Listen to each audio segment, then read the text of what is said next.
Suppose a farmer has some land, and it's good fertile land. Now the land gives the farmer a choice. He may plant in that land whatever he chooses. The land doesn't care. It's up to the farmer to make the decision. Now remember, we're comparing the human mind with the land because the mind, like the land, doesn't care what you plant in it. It will return what you plant, but it doesn't care what you plant. Now let's say that the farmer has two seeds in his hand. One is a seed of corn, the other is nightshade, a deadly poison. He digs two little holes in the earth and he plants both seeds, one corn, the other nightshade. He covers up the holes, waters, and takes care of the land, and what will happen? Invariably, the land will return what's planted. As it's written in the Bible, as ye sow, so shall ye reap. Now remember, the land doesn't care. It'll return poison in just as wonderful abundance as it will corn. So up come the two plants, one corn, one poison. Now the human mind is far more fertile, far more incredible and mysterious than the land, but it works the same way. It doesn't care what we plant. Success, failure. A concrete, worthwhile goal, or confusion. Misunderstanding, fear, anxiety, and so on. But what we plant, it must return to us. You see, the human mind is the last great unexplored continent on Earth. It contains riches beyond our wildest dreams. It will return anything we want to plant. Now you might say, well, if that's true, why don't people use their minds more? Well, I think they figured out an answer to that one, too. Our mind comes as standard equipment at birth. It's free, and things that are given to us for nothing we place little value on. Things that we pay money for, we value. The paradox is that exactly the reverse is true.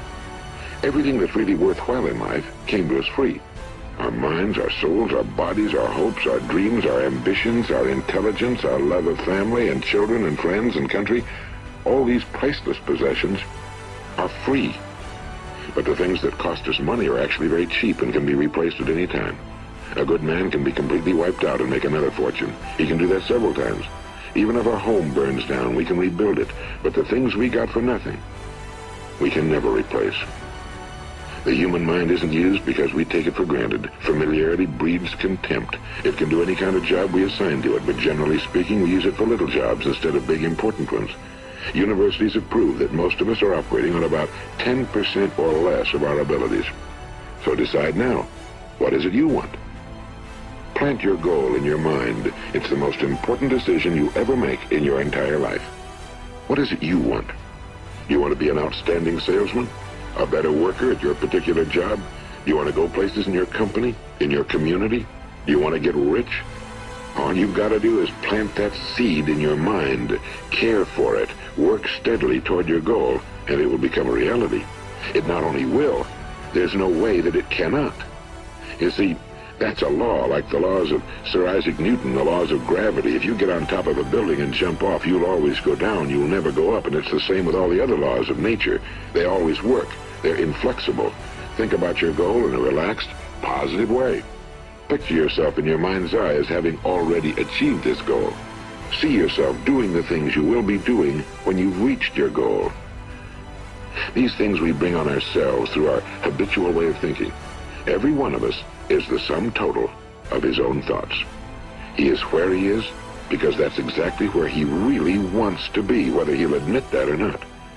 Each of us must live off the fruit of his thoughts in the future, because what you think today and tomorrow, next month and next year, will mold your life and determine your future. You're guided by your mind. I remember one time I was driving through eastern Arizona and I saw one of those giant earth-moving machines roaring along the road at about 35 miles an hour with what looked like 30 tons of dirt in it. A tremendous, incredible machine. And there was a little man perched way up on top with the wheel in his hands guiding it. And as I drove along, I was struck by the similarity of that machine to the human mind. Just suppose you're sitting at the controls of such a vast source of energy. Are you going to sit back and fold your arms and let it run itself into a ditch? Or are you going to keep both hands firmly on the wheel and control and direct this power to a specific, worthwhile purpose? It's up to you. You're in the driver's seat.